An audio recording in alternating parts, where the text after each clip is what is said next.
Hi, everyone, and welcome back to the End of Life Journey and Beyond, the Sands of Time. I'm Lisa Strahs-Lorenc, and I'm a bereavement specialist. Good afternoon, Susan. It's good to see you again. Hi, Lisa. You as well. I'm Susan Capurso, End of Life Doula Legacy Specialist, and we're here talking about a subject today that's a little melancholy. You know, a few things have happened in our personal lives lately, and we thought just the subject of emotions, whether emotions happen, before a loved one passes, during, of course, you feel this emotion, and after. And we do touch on that quite a bit in a lot of our videos, right, Lisa? Yes. But for some reason this week, the word emotion just jumped out. So no matter where you are on your timeline, hopefully maybe this will help a little bit in some small way. And that's our goal here. Yeah. Right? Yes, absolutely. So let me share something that's going on right now. And I'm sure a lot of people are going through different things, especially with the pandemic and people being sick. And life is so very precious. I've said that so much in my life. I've lived that way. And those of us who have lost loved ones or who see that you never know what the next day is going to bring, understand that. Others who may just be experiencing this now, it's tough. It's really tough. So there's someone who very healthy and who my partner has known for so many years, couple and all. And, he just all of a sudden, I'm a pretty active person, and all of a sudden had this, severe pain. And he collapsed, and it turns out that it's an aneurysm. It went to his heart, not to his brain. But he flatlined. He's in the hospital. He already flatlined twice. And it's just been touch and go. It's been more than a week now. And his spouse and his son, these are very difficult times. He he is sort of hanging. That's at this point. He's on what they call palliative care, meaning that they don't do a lot more, but he still has brain waves, and it's not like he's gone yet. But it doesn't seem like he's going to survive and live. So during this time of high emotions, very difficult, number one, because you can't just be by that person's side. Hospitals don't want to just let people in. And secondly, you don't have that person with you to even mourn together or work together on things, maybe unresolved thoughts or things that you want to remember. For me, that last week with my husband was very important. People visiting and people talking and us watching videos and pictures and, all that. That was really a goodbye, and here you're in the balance of, hope, but there's no hope, and a miracle. Will that happen? Very, very difficult emotion, Susan. But Lisa, let me ask you now. Now I do have to say one thing from the get-go, as we all know that this is part of life, right? This is our lives here on earth. We were only allowed to come here for 100 years, give or take, right? So Yes. This is a part. Yes, it is. However, it just doesn't make it any easier. No. Even knowing that, it doesn't make it easier. Now, the last 55 days, well, the only 55 days that my husband was in the hospital, and he went in and got sick suddenly. It was that first day one. He was really intubated just about the whole time. So I didn't get that closure that some people, like with a terminal diagnosis, they know they have 3 or 6 months to live. So there are some things that you could do along the way, not just things to do, but you can process the emotional side of it. Yes. Now, I had prayed to God, just give me more time. No, not tonight, because they told me probably that first night he would pass. My husband, his lungs caved right away. And I just wanted more time. Just give me more time. Give me time for my boys and I to get used to this. Right. And he gave me more time. So I was grateful for that, because even though he was intubated, it gave my family more time to process what's happening here. Right. Even though we just sat by the bedside, even though I just sat with the Bible, not knowing what to do with the Bible, but somehow the That gave you spiritualness comfort. That gave you gave me comfort. comfort. But you just made a comment about your husband's last week. So was he not in a coma-like state? Was he able Right. to speak? So he was in, I had hospice, in-home hospice. He was in and out. There were times where he was pretty coherent and other times where he was really sleeping a lot and not communicating a lot. So I'm not sure everything, that he knew what was going on all the time. Right. But we, who visited the friends and relatives and all, just were there and talked to him. And, we were doing a lot of memories and, just trying to make the most out of the time.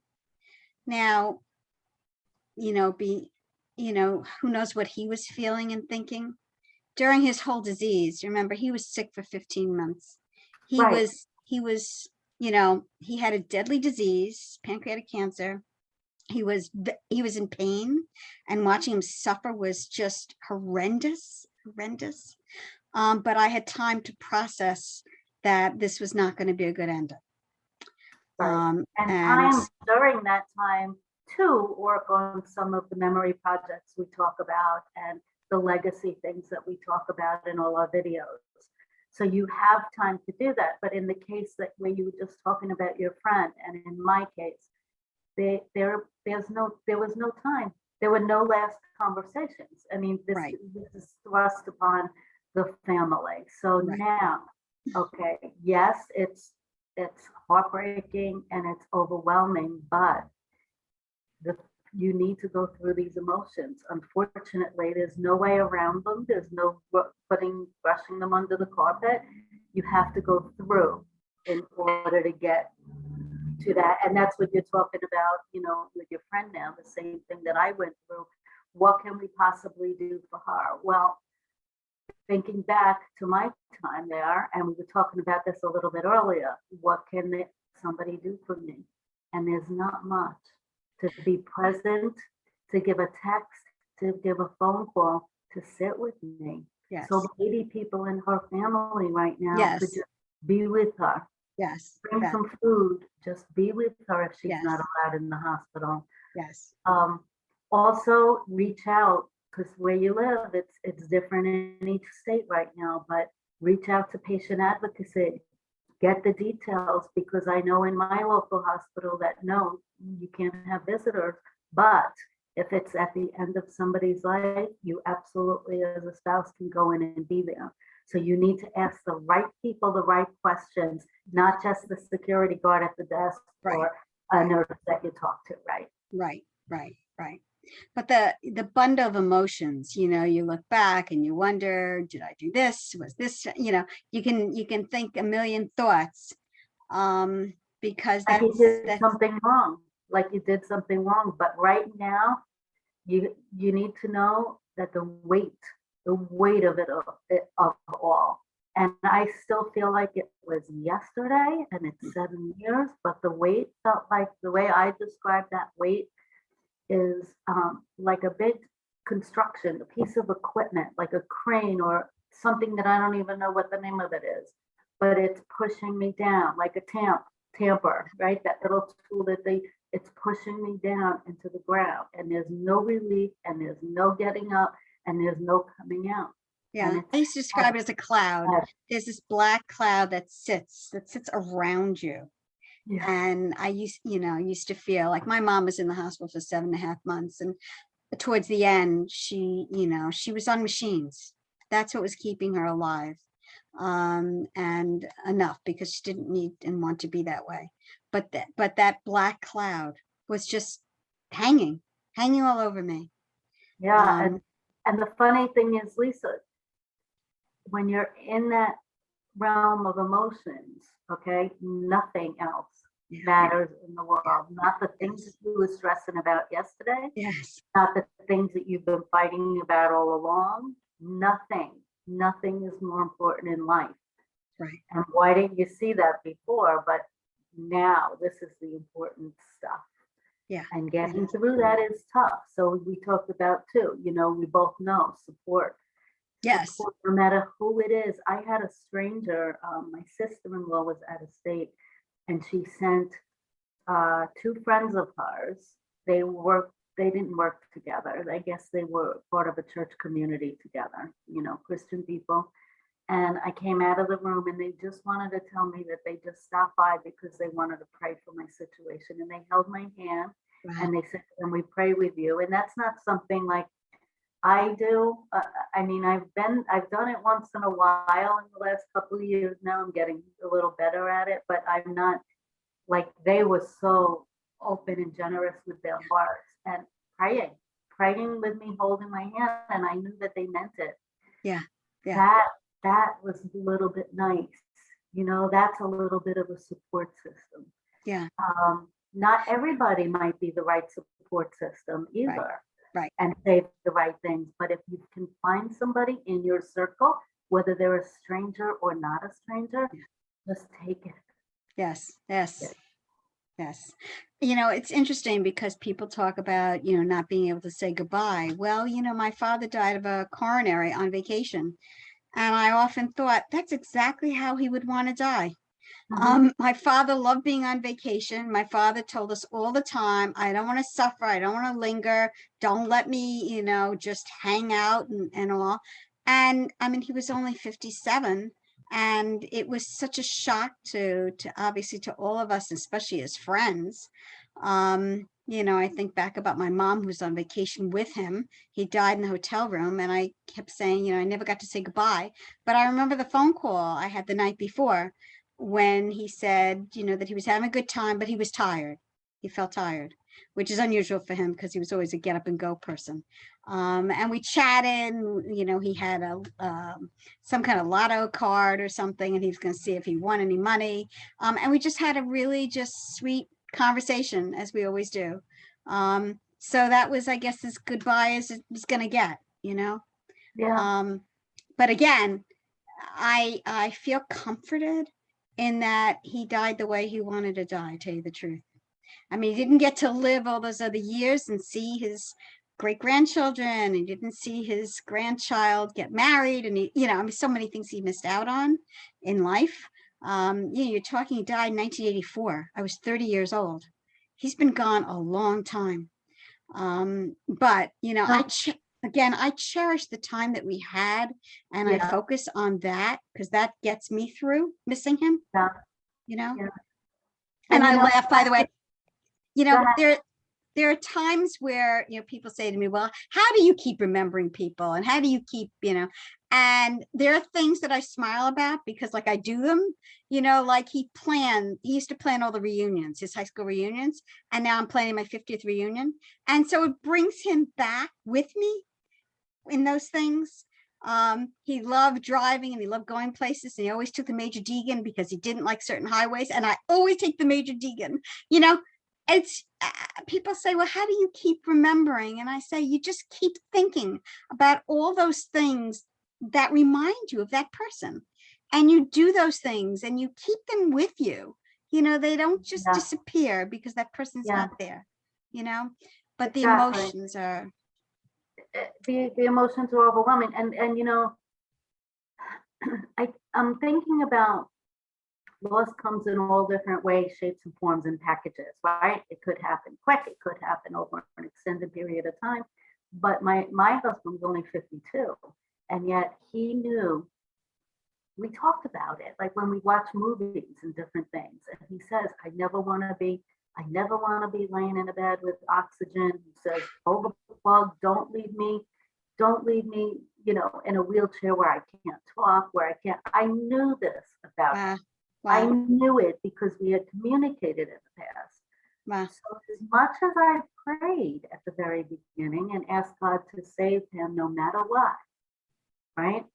The doctor had come in one day and the doctor says, well, there's a little chance that he will survive. And if he does, just so you know, he'll probably spend the remainder of his years in a nursing facility Ah, on oxygen, ah, because his lungs will not be able to repair that much. And when I heard that, it clicked in me. you knew. He would not want this. He would not want it. So if it's his time to go, then okay, then we have to adjust. Yeah. We have to adjust. Yes. Yes. But again, the emotions are different because different events happen Yes. and Yes. circumstances happen. Is it easier if you've had your loved one home in the house with you for months now, slowly declining, where you can watch and be with them and hold their hand and help walk them through? Is it easier with that terminal diagnosis? So there's a little pre-planning and you can do some legacy work for your children and grandchildren and for the generations you never will get a chance to meet? Or is it easier when they're taken in a car accident and they're just gone overnight and there's no pain and there's not? Yes. None of us can really That's answer right. that. That's None right. of us can answer that because it's That's so right. different. But here's what we know. We know we always need to be true to ourselves. We can't just push away feelings and emotions and say, okay, you know, we shouldn't feel that way or not now or whatever it is, because these are people who we love. And these are people who spent their lives with us and made us who we are, whether it's a parent or a spouse or a child or anyone. And we need to acknowledge and feel those feelings deeply and keep them with us. They're part of us. You know, I think I mentioned before what a rabbi said. I'm going to say it again because he said it during my mother's funeral. This is my second mom. He said during my mother's funeral, she was 72 when she died, so a little older, but not as old as she could have been. He said that the measure of tears is a measurement of the love that you had for each other and that you felt for that person. So when somebody says to me, oh, I'm crying all the time, good. There's nothing wrong with that. Everybody's so afraid. Oh, if I cry, what's going to happen? I won't be able to stop. No, you stop eventually and you go on and all. But crying is part of that love. And of course, nothing's going to be the same. And of course, you'll never replace that person. But we need to let society allow us. You know, it's not about being brave. It's not about being strong. It's not about any of those things. It's about being human beings. That's what it is. And finding ways of moving ourselves along, of trying to still live, because that's what our loved ones would want. We all know that. But we also know that our lives are, you know, are not what we planned it. We planned to grow up and live a long life together, long life, to grow old together. We said that in our vows, you know, grow old together. And yet that's not what happened. So I think we all need to be kind to ourselves and give ourselves a break and realize that it is okay to yell and scream and say, why did this happen? And I don't understand this. And, you know, and life is unfair or life is this and that. And that's okay. And I think, you know, I think Lisa, we're born and we grow up with the story, with the idea in our minds that we will eventually find our soulmate and a spouse, and we will have that happy ending and rock on the chairs on the front porch. There's a song I listen to all the time, and it just warms my heart. It's Randy Travis, and it's That's the Way Love Goes. And at the beginning, they are dating. Okay, they're a young couple, and they're fishing on the pier, and they kiss and they dance for a minute, and then as he sings the song, they show the couple now having been married for 50, 60 years, walking out together with the fishing pole and sitting in the chairs and getting up and just doing that little dance together. And it breaks my heart because I grew up with the story that that's how I wanted my life to go, right? Sure. That's how Sure. you know, I wanted to have a soulmate for the rest of my life. Sure. And now what? now he's gone and my life's been disrupted and my family's life has been disrupted. And now what? And it's fear of the unknown. We don't know what's going to happen, but the emotions are different along the way. Everybody processes them a little bit different. That heavy, heavy, heavy feeling I had, it did last for months. It lasted for months with me. And then it slowly,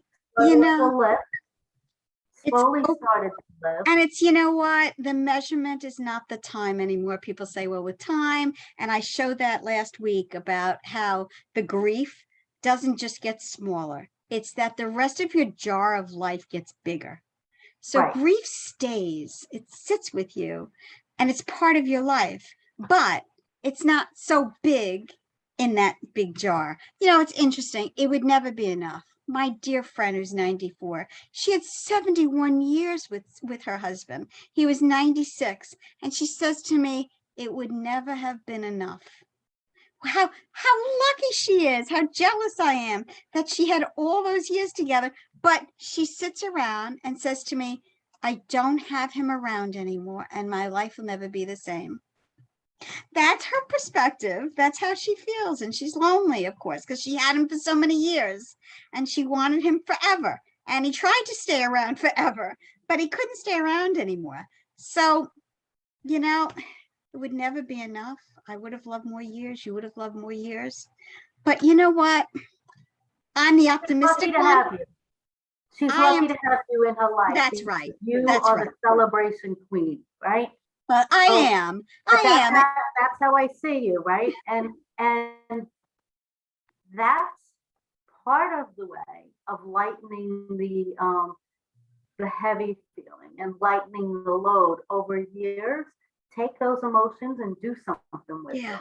Right. So have the celebrations. Remember constantly with my boys, constantly. I always say, and sometimes I think I say it too much, but I don't want to forget. I want to feel. He took a lot of road trips for our business. Okay, so it almost feels like a road trip. Like he'll be back soon, but I'm constantly talking with the boys and saying, Daddy would do the same thing. Yes. Remember when Daddy did this? Daddy would do. And I constantly, because that's important in order to honor and celebrate their lives, not to not talk about it and push the feelings away, but to celebrate. That can lighten the emotions as well. That's right. And it also keeps them alive and the people who love them, like my grandchildren who didn't know their grandfather. And I can say, Grandpa Fred would have done this or like this, and that's really nice for them. It gives them something else that, that they didn't touch upon because they know that mommy's daddy isn't here anymore. Right. And Nana's husband isn't here anymore. And that's important for them to understand and to know they're little. And so I try to do that for them as well, and it does keep them with us. The worst thing is to feel like they never happened in our lives. That's got to be the most tragic, most horrible feeling. And people who believe that that's the only way that they can move forward are really making a mistake, a big mistake, because it will haunt them later. They will be angry. They will be resentful. They will feel all kinds of feelings because they didn't acknowledge the loss and the grief that they had.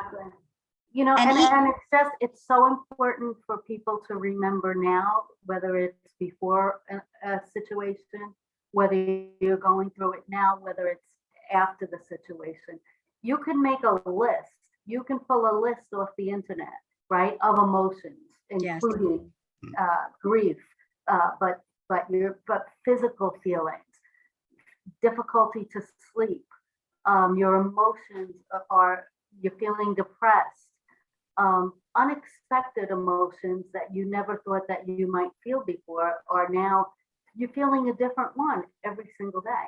Sure. Okay, but if you keep these emotions in check, you can also look at this list and you could say to yourself, and it's okay.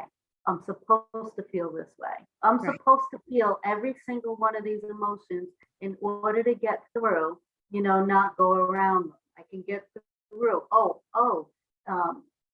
you know, today I'm negative and I don't want to talk to anybody. Right. Yes, that's okay too. I'm Yes. supposed to feel that way, and I can get through this just by knowing that you're allowed to feel that way. Yes. So Yes. for me, knowing that it's okay to go through all the emotions and to be gentle on yourself, Yes.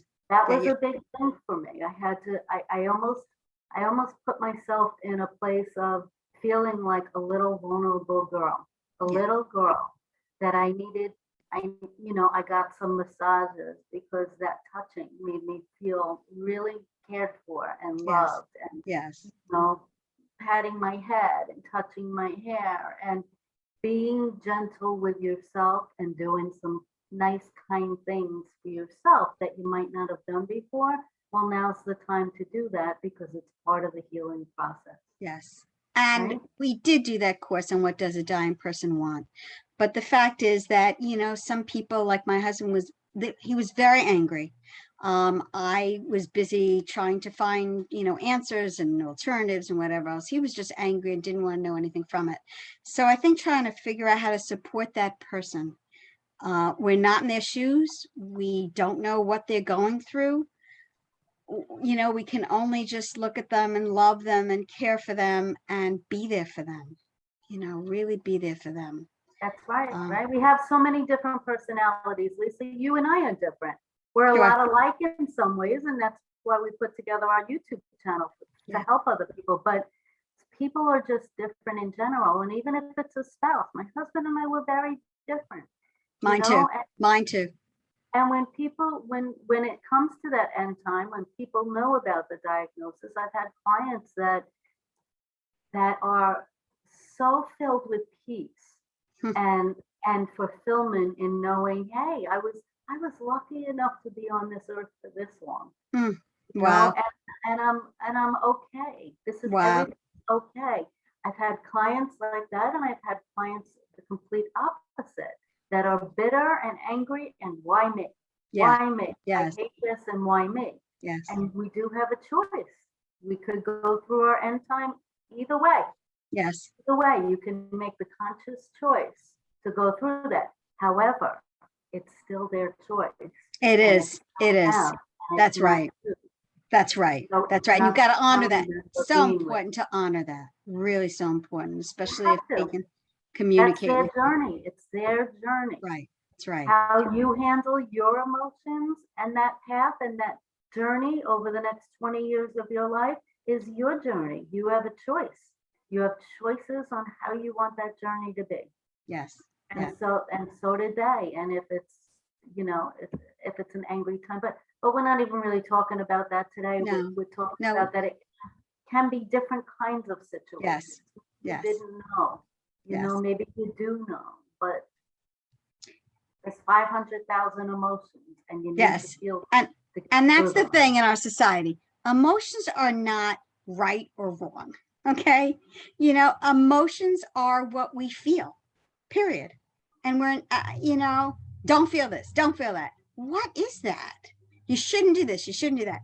None of those things have any role in what we should do with our lives.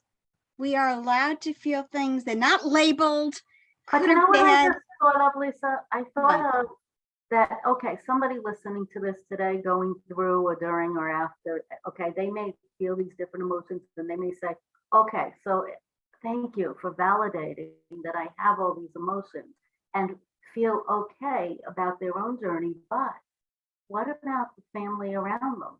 Yes. Or the people around them? They're not in the same place, maybe. Yes. So they may not be able to go through each one of those emotions with you, or Yes. know how to deal with you. That's right. And they have their own emotions, family. Okay. Now I didn't have sisters or brothers. Yeah, I didn't have to deal with everybody else and what they were thinking. I just dealt with me. But everybody else with family, yeah, they're all going through their depressions differently, or their anger differently, or the bitterness, or why didn't you do this, or all those things. And so the best thing you can do is say, listen, we're all different.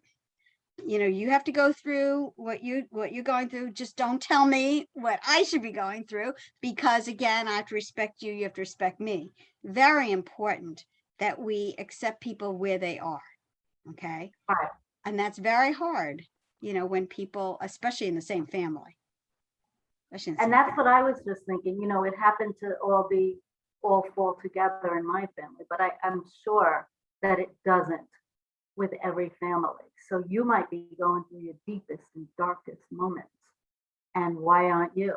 And they may be getting dressed to go out Saturday night, and well, I'm okay. I'll think about this tomorrow. Yeah. So it's a matter of respecting one another. That's right. That you're at a different point in the timeline and handling it in a different way.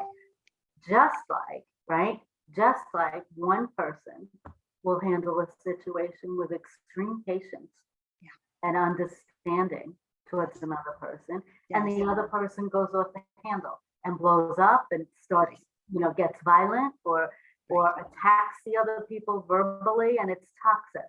So as different as those two people are, it's the same thing when it comes to the emotions, grieving, and grieving not only after, but grieving during. Yes, that's right. They're feeling different emotions. Maybe they watched a movie 10 years ago and they saw a whole hospital scene, and they don't want to be any part of that. And they don't want to be there in the room with you, but you don't understand that. So it's meeting everybody where they're at, letting them go through their own process. That person 10, 20 years from now may really regret not being there in that hospital room. But it was their own journey and something that they had to go through. And let it be. Correct. Just let it be. You do what's right for you. Correct. That's right. Emotions and also actions. You got people who date, especially men, who date very quickly afterwards and after their spouse is gone. And then people say, oh, they didn't really love them. No, you know what? It has nothing to do with that at all. Okay, at all. And in fact, it does a lot for a good relationship because they're looking for another good relationship, So look at younger people. I stayed with a boyfriend for a long time, and then took a rest and didn't date for a while. And then you have a younger person who breaks up with one person and only knows how to get back on track with another person, and it goes from one to the other. Right. I see this all the time around me now, even with people. Yeah. And it's it's what's making them feel better and helping them cope better. That's right. That wouldn't help me cope better. It'd make me a little crazy, but it's helping them cope with their situations better. That's right. So we're all so different, and I have to add this because it's something that I've never ever forgotten. So I had to be about 19, between 18 and 20 years old. And I had a girlfriend who was just the most down-to-earth, humble girl you ever met in your life. If she didn't wear a bra that day, it would be okay, and she wouldn't care. She just didn't care what other people thought about her or anything. And I remember we were outside a bar we were going in, and I was worried about my lipstick and how my shirt looked right. And I was like, well, all girly girl, right? And she's like, listen, stop it. She goes, let me tell you something. People have to like you for the way you are, and you have to like people for the way that they are. Wow. Everybody's different. Everybody's so different. And you're going to have a happy life if you accept people for where they are now and what they're going through in their life. And the way that she said it, and I could be saying it a little wrong right now, but it resonated with me so much that I thought about that in every relationship moving forward, that they're where they're at. I'm where I'm at because of different circumstances. And if I could just accept and love them for the way that they are, your life will be so much less drama filled and so much more peaceful and fulfilling. It would. And I kind of tried to live by that. And I think that it comes down to that when it comes to us talking about, grief and emotions, because everybody is so different. Me too. So acceptance, understanding, compassion, all those things, we all deserve them. And we need to find the people who will do that for us. And the toxic people who are busy telling you what to do or telling you what you should do, or you know what? You cannot allow them into your life. and maybe another time, it'll be better with them, but not at the time where you're trying to get through and you need support. And just Can't. know that life is full of change, right? It is. Life It is is. full of change. And I'm not just about your loss, but I mean in the things that will happen after the loss, during the loss. We talked a lot about this, Lisa and I. But it's all changing. And life is ever changing with everything, right? With our jobs, with our relationships with friends, with our family members, I spent every holiday with one part of our family, and the dynamics changed and we're not with them anymore. Mm-hmm. And sometimes it's hard for me. It's hard for me to think, but why? But why? And we just can't. We have to be more accepting and know that things happen for a season. Yeah. And keep our own emotions in check and be wherever we are. Yeah. And just let it be. Let it be. So let's go back to the fact that life is very precious. We all should know that. If people didn't know that by now, after this situation, people are just blind. They missed out on something here. Usually, Lisa, people learn that, I think, after a major loss, the things that we're talking about. And that's why we love doing these videos, because we want you to be aware and educated beforehand. Yeah. But most people have that aha. Yes. And realize why we were sent here to live on earth, to go through these learning experiences and to go through these things. That's true. That's true. Well, we constantly are here to reach out, constantly to explore, topics that most people don't, that they need to, that, if we're missing something too, reach out to Lisa and I. Our phone numbers are right here. We're open to new topics of conversation, to new guests. If you think that you might have a real good idea, we just want to give some value and education and some help to people who need it most, right? We do. And both of us have published books. Mm-hmm. My books benefit the Les Garten Foundation, member of my husband. My books are on www.familiesmoveon.com, but also, of course, on Amazon. And Susan, I know you have books too. Yeah, Coming Full Circle. That's 100 tools, tips, and ideas to bring into a person's life at the end of their life. So it's usually when you know about that terminal diagnosis, that you can find on Amazon under Susan Capurso, and Remember Me, the Story of My Life. And that's a book filled with prompts to take you back to a certain time in your life, to fill in a few paragraphs on each page and get your experiences down on paper for those future generations that you will never get to meet. And all of our books you can find on Amazon. Lisa and I do some consulting, a lot more now via in person because of COVID. We do them a lot online. We have Zoom sessions, just like you're talking to us today, real simple. And of course, the online courses that you have on eastend.academy. And we did one course together. What does a dying person want? Very insightful and very sensitive information that we hope that you'll know. Yeah. That everybody should know, right? Yes. And absolutely. Not just through our videos and our courses and our books, but the internet is filled now. It's filled with good information that you can teach yourself and help teach others in your family and find value and give yourself some different ideas on how do we get through this right now. I think people need to know and understand that they are not alone. I think that's so important. We talk a lot about support groups, right? Support groups and just knowing that there are people who share the same situations. If you're not a joiner, as you said, you can find things online. You can find some tools and some other ideas about things. Just to reach out, because these circumstances do make you feel like there's nobody else in the world who understands, and yet there are so many of us.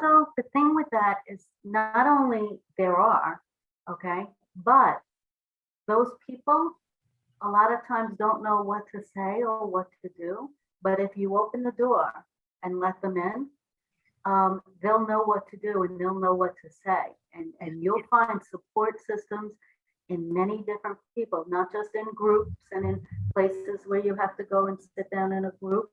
There's a lot of support out there, but you have to ask for it. Even friends, they want to leave you alone in your grief. And that's the worst thing that That's the worst. That's the worst. Tell everybody that's the worst. But they Really. don't know what to say Yeah. or what to do. Yeah. So if you open your heart a little bit, even when you don't know what you don't want anything from them, but at least let them know so they could be there available to you, whether it's the phone or stopping by, and ask them. Yeah, and don't even say, what do you want? Okay, or how you doing? Say, I'm thinking of you. Just say, I'm thinking of you. And that already opens the door. It really does. Because people, they just need to know that you are there for them. I was coaching a bereavement group, Lisa, and they were, middle-aged women, and one of them made a very good point, and the whole group agreed with her. And she said, the hardest time of my days is every night at dinner time. He says, I'm fine in the morning and I go for my walk, I make my phone calls, I work in the garden, I come in the house, but that's the hardest time because that was their special time together with their meals every day. Right. So if you're listening to this, it's good for you to know that, hey, that's something that you can offer a friend or a loved one. Yeah. Just make up a few small containers. No, don't bring a pan of ziti. Yeah. Go and pick up 10 little $15 for individual Tupperwares or whatever. Make the ziti, but then put individual containers. Yeah. So they can stick them in the freezer, and that's one. Cooking is one less thing that they have to think about. Yeah, that's a great idea. And be there with them for meals and for dinner, Yes. and say, hey, let's go take a ride over to the cafe and just get out for a couple hours. Yeah. Have a cup of coffee, chit chat, look at the water. And then when they go home, things are a little better and a little lighter than having been there during those alone hours. So nice that idea. was something that really struck me, and I thought that's important for people to That's know. a great idea. That's a great idea, Susan. Yeah. Okay. Well, join us again next week for another 2 weeks. Sorry, 2 weeks, 3 weeks. We'll be taking a little break. We're away for a couple Mondays. Mondays. Yep. Also in between, we have some really good valuable guests. So please like our page and follow us so you'll get the weekly updates and share our information, because this is powerful and profound information that everybody needs to know. Yeah. We all need to know this. We're all gonna die one day, unfortunately. That's right. But it's a part of life. It is. I say that all the time. Part of life the best we can. Absolutely. Thank you, Susan, as usual. You're the best. Thank you, Lisa, as usual. My pleasure. Take good care. Okay. Yep. Bye.